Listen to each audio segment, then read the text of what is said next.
那我们这次在这个东桥重划区首次来引进53席的智慧停车柱，另外也因应地方社区的要求，5个大社区希望我们可以在这个沿路呢来设置5支的智慧充电柱那我想台南市是这个发展智慧停车最快速，而且范围最大，而且营运的时间最久的城市。那我们也在第2期呢扩充我们智慧停车柱的功能，加上智慧充电桩，对于这个社区的居民能够利用充电的时候来顺便补电，然后解决他们的里程焦虑，非常的有帮助。那我们也会陆陆续续在这个东桥重划区来扩大建置智慧停车柱以及相关的充电柱的效果。那希望可以解决民众停车跟充电的这个服务的这个提升。目前我们永康区东桥里的人口数已经破万了已经来到10500多人那未来这1-2年大概有将近4000户要入住以及新建当中可能未来人口是会来到2万人的那么多那东桥里我们还有总图，还有大 7， 还有很多的公共建设在我们东桥里，所以我们的观光客，我们在地的人口数都非常多，所以我们急需很多的公共建设的一个需求，包括这个停车位，还有一些充电桩。以我们社区而言，很多住户他必须另外一台车停在外面，或者是停到公共的停车场去，那变成造就于说，其实我如果晚上，大家下班回来，其实路边停车基本上都是满的。我们当初会争取这种电动桩，也是，希望就是说因为有一些住户他没有办法在自己的车位装电动桩，我们希望有多一点选择。那还有另外一个就是访客。因为外地来的，他可能想要充电，他找不到充电，那可能他在这种路边，他就可以充电了，这样子。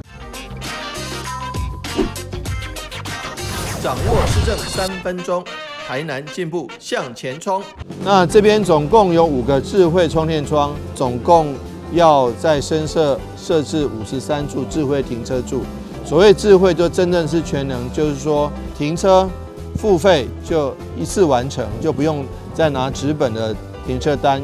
又担心被雨淋湿，又担心被自己忘记了，造成不必要的罚款。所以呢，我们很快的把这个智慧停车柱跟智慧充电桩结合在一起，也获得了财政部的这个表扬，获得2次的金擘奖。我们非常谢谢议会的支持，感谢台电的支持，因为这边就必须要在大楼盖好了以后，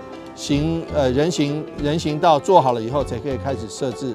智慧停车桩。因为如果大楼没盖好，那可能很多管线然后布线，人行道还没有设置，根本就没有办法来这个做智慧停车。因此呢，我们就把这个施作的顺序来在一些重划区已经有人行道的地区，大楼已经盖好的地区，因为大楼盖好才有住户，住户才有这个使用的需求嘛。我想说，因为这样的一个状况，能够让台南市更快速的迈进这个智慧城市的一个目标，也感谢刚刚提到议会跟台电跟交通局同仁，大家一起努力，打造台南成为一个智慧新都。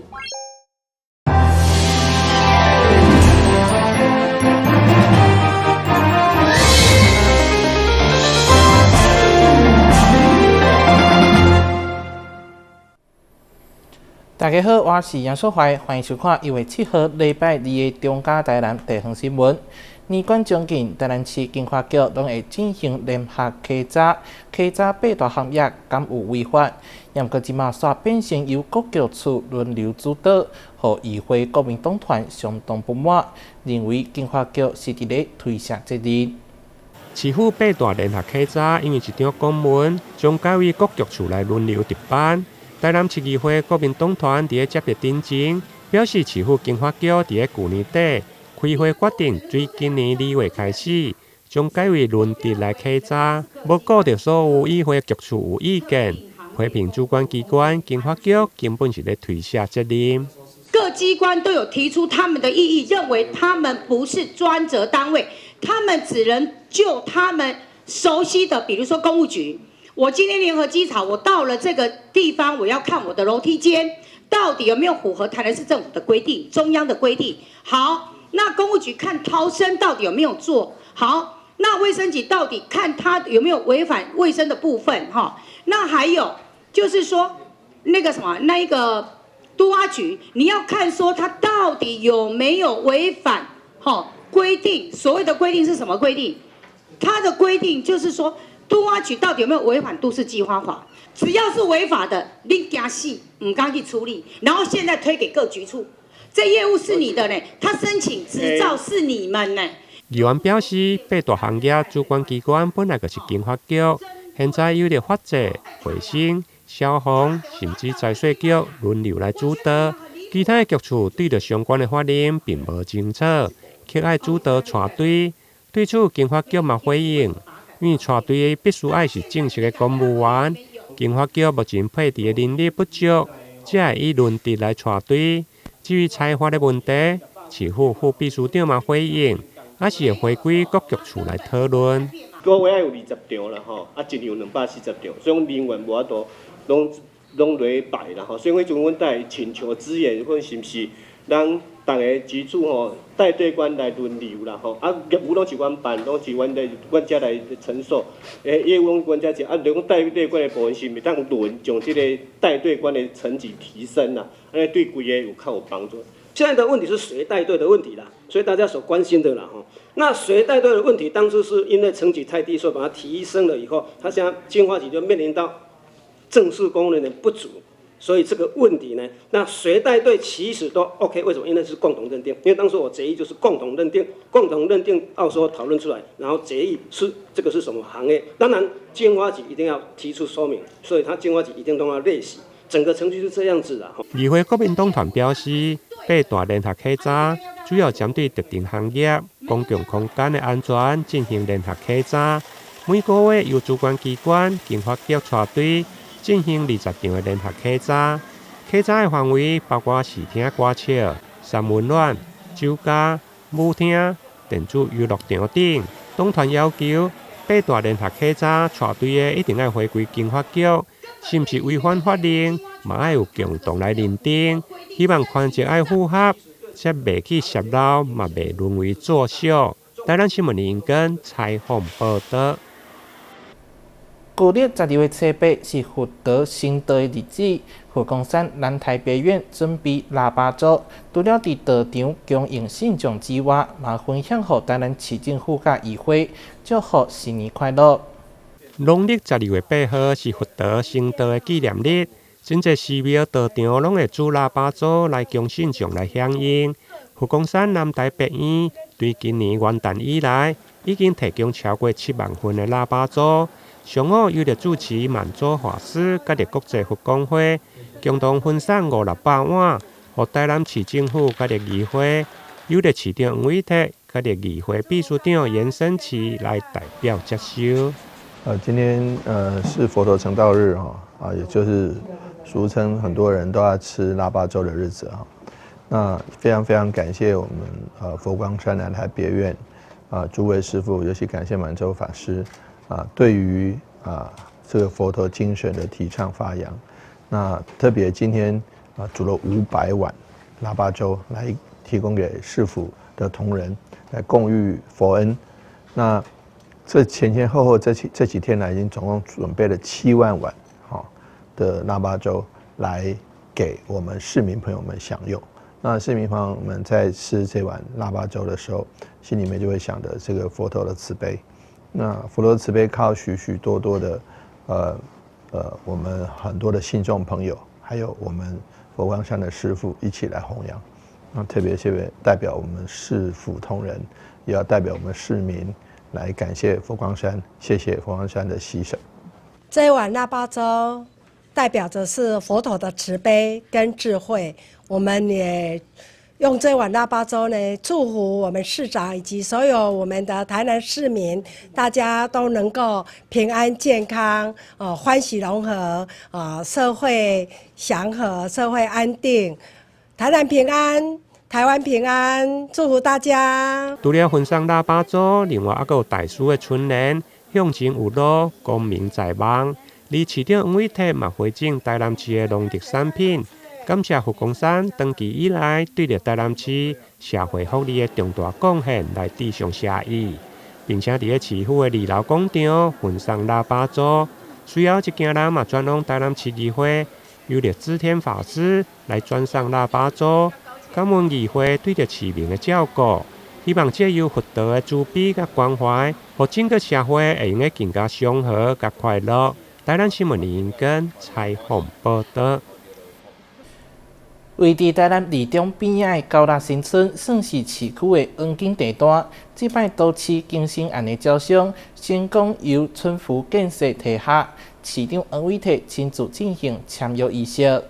大桥表示，占地1.91公顷的96新村位置好，靠近南二中以及铁路地下沿线，正是市区的黄金地段。经过第2摆招商，经3间厂商竞标，最后由村府建设得标。日前由市长黄伟綽代表市府签约，这摆签约嘛将透过都市更新融资奖励方式，取得250户的社会主体。预计2027年动工，为市库节省大约21亿的经费。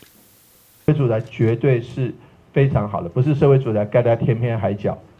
不是社会住宅，就是以前那种所谓国宅或者是那种平价国宅那种概念，不是的但是能够提供给我们不管是社会新鲜人或是需要社会住宅的朋友，有一个非常好和交通上、便利上、区位上以及整个这个建材以及设计上都非常好的。那所以感谢村府建设用这么好的一个规格，能够新建这么好的这个社会住宅。这摆公办多间预计规划24层的大楼，大约1400个主体，加上开辟周边道路、公园甲停车场等公共设施，达到政府甲民间合作，创造都市发展的目标。台南新闻军事采访报道。台南市湾科技村结合北区座位里长，伫广务活动中心联合举办书法家写毛笔字送村内活动，同时号召民众捐发票，予创世基金会来做公益。现场嘛有义诊、义诊服务，气氛相当温馨热烈。剩不到1个月，特别迎接农历过年，宜湾科技村连续20几档联合北区22个里加小康社区发展协会，这回邀请书法家写毛笔字送春联，吸引真侪民众一早就前去排队，现场热烈滚滚。这里我们共同这个活动来恭贺大家小蛇年，也就是龙年小龙年蛇年，大家寻大运，大家心想事成，身体健康。能够平安快乐。我们几乎北区所有的里长，每一个里呢都来协助参与，那已经有20多年的这个时间。那几乎呢所有的社区的民众接受到这个讯息呢，都会非常的主动，然后来参与尤其是在北区的光武里活动中心，然后呢来这个索取春联呐，甚至于我们也有这个准备发票，有送这一个爆米花，还有这个盆栽的活动。书法老师相当认真，帮民众写好每一个字。会场是摆满等要求春联民众，甚至出动行字机。有真侪民众用吹风机来赶紧行互打。有民众每一档拢来求春联，因为用手写的春联特别有温度。我觉得非常有意义的活动，要保存传统也让我们的那个文化能够传承下去。手写的毛笔字非常有温度。活动不只有送春联，也邀请大家做爱心，民众捐发票，得当换树苗加点心。所募集的发票将转数捐予创世基金会。现场也有义诊加义诊服务，有街头艺人制作造型的气球来销送。台南新闻军事采访报道。中央新闻在基隆，中嘉新闻在台北。中嘉新闻在新北，中嘉新闻在桃园，中嘉新闻在台南，中嘉新闻在高雄，忠实呈现最佳新闻。每周六下午1点，请锁定高雄都会台中嘉新闻周报，带给您最在地的观点，最有人情味的报道。台湾好新闻就在中嘉新闻周报。新的一档也未找到对象吗？来看台南山上水道博物馆。引进日本水卜卦的签诗，把签诗放入水内底，字就会豆豆浮出来。不止神奇，也阁相当灵验。有人来求姻缘，一摆就成功找到对象。手上的空白签纸祈求后放入水中，字就慢慢的浮现出来。这是日本的水占卜抽签。我想要求事业跟学业，通常都是出来然后就看到结果，所以像这种还可以透过这种一个转换的方法让它显示出来，其实蛮有趣的。山上水稻博物馆先前有一款月老香水传出让人脱单的喜讯后，近期又设置水卦签诗，一样也相当灵验。因为有人抽到爱宜速宫的签诗后，就找到理想的另一半，还欢喜的拿喜饼来还愿。即将要结婚了，那就想说，把这份喜悦也带回去水稻，然后再跟工作人员一起分享，也当做一个还愿的一个流程。其实水占卜是一个很特别的一个设置，因为我们这里是水稻，那台湾话讲水跟水啊，所以我们也透过希望来到水稻能够结水缘。结水缘。除了占卜3连爱运，许多人也会去拜月老，像是正统鹿耳门圣母庙，至今虔诚的姻缘超过6万多对。你先来甲点一支香，来甲参拜，参拜完的时阵，将你的生时八字，甲你的这个住所，甲讲好势，你要求的这个事迹，甲讲安尼了，你较甲跋杯，然后一杯。你也当给他特迄个姻缘带。其实不只找对象才能来拜月老，求贵人、仕途顺利等人世间的缘分都有管，只要心诚则灵，就有好姻缘。记者苏怀谈的报道。台南龙虾光节、空山节33载技术创作结合音乐科技，得到未少好评。开店到达累计收入超过8万。同时，文化局跟关庙请合作推出8场在地旅行，要让游客亲历龙虾。迈入第6届的龙旗光节空山祭，一样在虎形山公园展出。今年邀请全新团队，以燕土新生为主题，总共策展13组艺术创作。从开展至今开出红盘，累计突破100万元，叫好又卖座。我们的门票收入已经破100万了，然后人潮目前也正络绎不绝的一直涌入，我们很期待，就是接下来的农历新年会有更多的人扶老携幼来到这个场域，还蛮漂亮，因为它那个灯，它都是用那种灯打下来，然后靠那个东西的颜色，然后去反射出不一样的东西，不一样的颜色，所以还蛮新奇的。团队为了打造沉浸式观展体验，首度运用6米高的大型户外沙幕投影互动技术，在国内相当罕见。场内也首次媒合15件国立台南艺术大学师生的作品，跨领域的材质运用，在山林间精彩呈现。这15件作品，当然它在连贯性上可能会稍微大家会有表现自己擅长或者是想要挑战的材料，所以在这个东西的呈现上可能会不像一般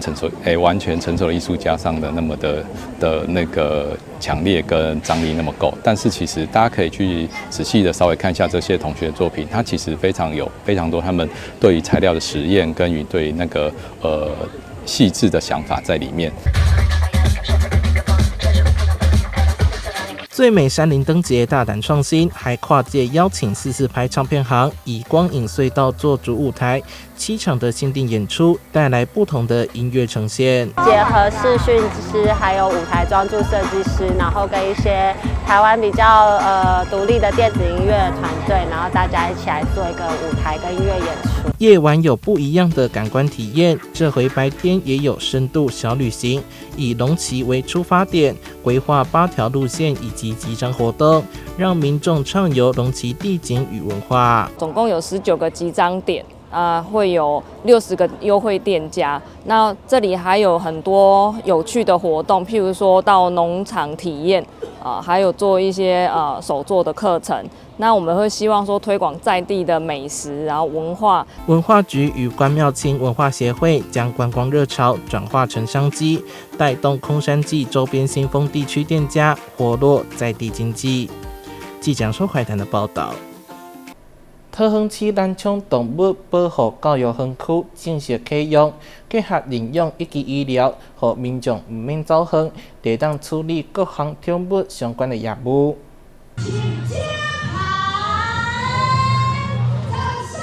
桃园市南昌动物保护教育园区正式启用，结合犬猫市区认领养中心以及动物医疗中心，也是桃园第一个设立宠物诊疗中心。另外，规划有宠物友善专区，让民众可以带毛小孩来进行玩耍，并且进驻动保处的动物保护课、动物管制课及宠物及产业管理课，同时也是提供市民各项宠物相关服务的行政园地。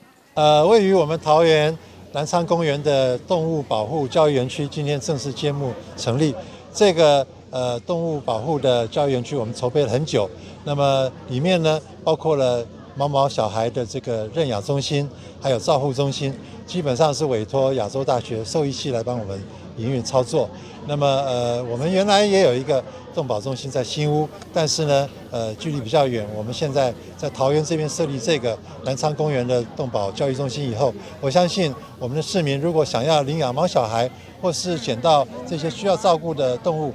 南昌公园是非常方便的。那我们期待这个随着我们南昌公园这个动保教育园区启用，让我们桃园变成一个对动物、对毛小孩更有爱的城市。动物医疗中心有完整的诊疗间、手术室，唯有亚洲大学兽医系承接营运管理，提供健检外，还有专业的老师提供事前行为的训练及把关。犬猫认养后，动物医疗中心还可提供后续的医疗及饲养行为的问题咨询。那我们的这个团队呢，每一天都会有2位的专任的这个兽医师来这边做一个定点的一个服务。那我们亚洲大学学士后兽医学系的学生也会来这边来为这些流浪的动物来做一些医疗，还有这个送认领养相关的一些服务。那我相信这样子对于我们的学生，还有对于这个未来在动物的一个福祉上面，应该是会安排一个很好的一个照顾。那也非常感谢这个桃园市动保处有这样子的一个机会，为在地的这个动物呢能够做这样子的一个动物福祉的一个认养，还有医疗品质的一个提升。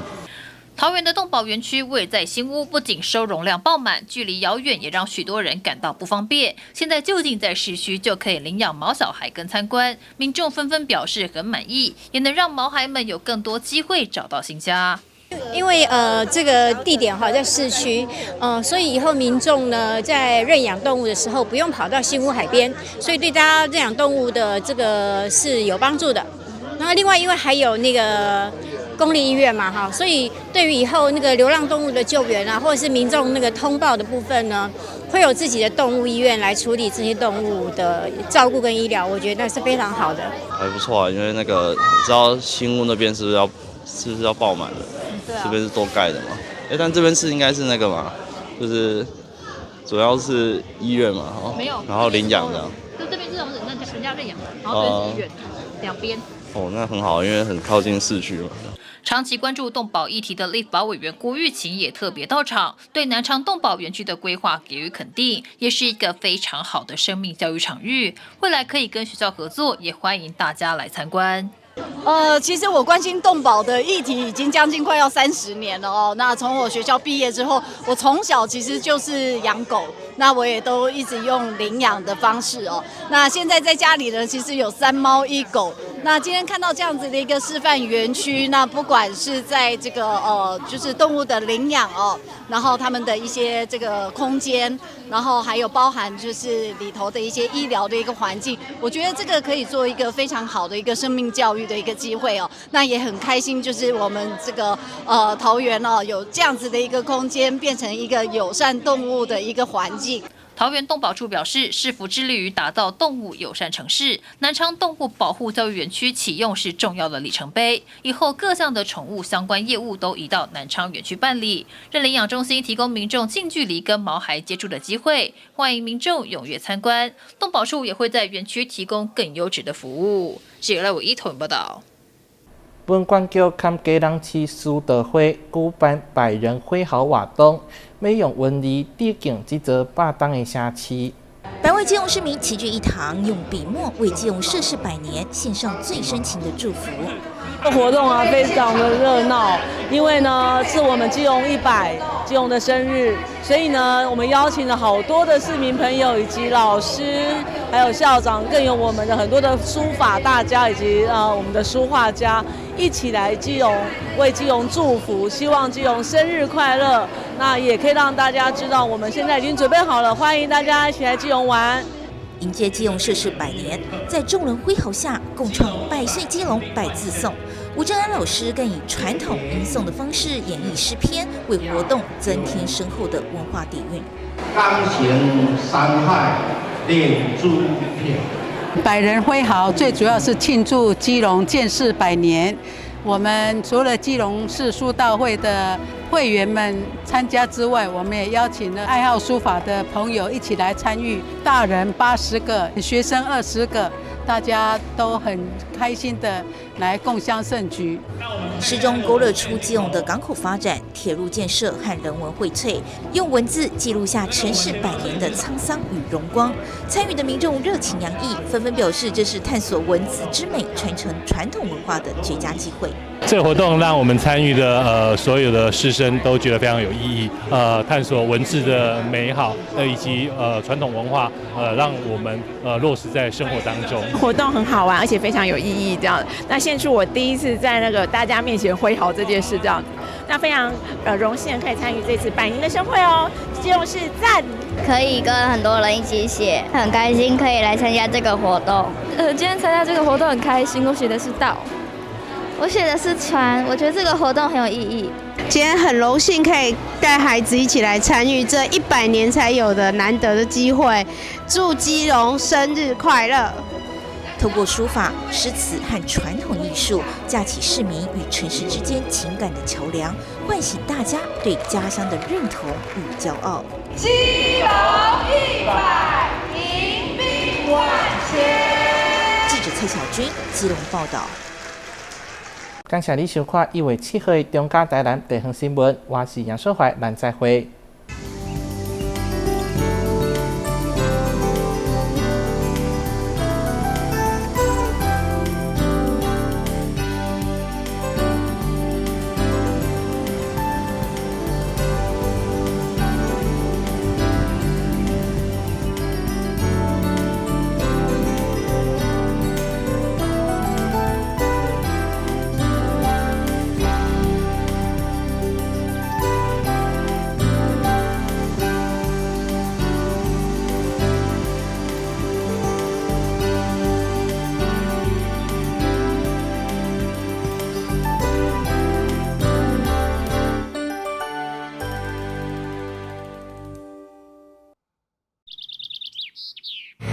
迟到了。看见行人行进路口，准备穿越道路时，汽机车应暂停，让行人先行通过哦。哦，很慢呢。行人已进入行穿线范围内，汽机车均应立即暂停，让行人先行通过哦。另外，在没有行穿线的路口，不管同向转弯或直行交叉，遇行人过马路，汽机车一样要停让哦。汽机车行经依法可供行人穿越之交叉路口，未暂停让行人先过，最高可处6000元以下罚锾。停让一小步，交安一大步。内政部警政署关心您。投资型诈骗，你是否曾经在社群网站上看过一些关于轻松赚大钱的广告？事实上，这类型的诈骗手法往往以快速致富作为卖点，吸引被害人上当，并以不真实的小额获利，逐渐降低被害人警戒心，引诱被害人开始大量投资。等到被害人真的大量投资之后，随即卷款而逃。千万别上当啊！轻松致富多陷阱，脚踏实地最实在。公务人员依法行政，行使裁量权，做成行政处分，而民众不服时，只能提起诉讼。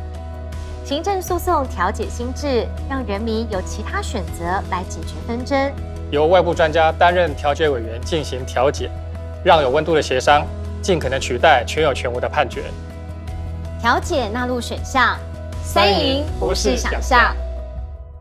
大家好，我是诈骗集团，今天我会告诉你们我是怎么骗你们的钱呐。高贝贝，你涉及的洗钱案，必须先把账户的钱交给我们监管，赶快把钱汇进来。假装拉力撒撒娇啊！买完游戏点数用赖传给我，我们就可以见面喽。是不是很容易啊？其实我还有一个绝招哦。那请您用自动提款机来解除分期付款的设定，这样才不会连续12期被扣款哦。钱如在，你被我骗过了吗？165反诈骗专线，关心您的钱，不，是关心您呐。还记得演练抗震保民3步骤吗？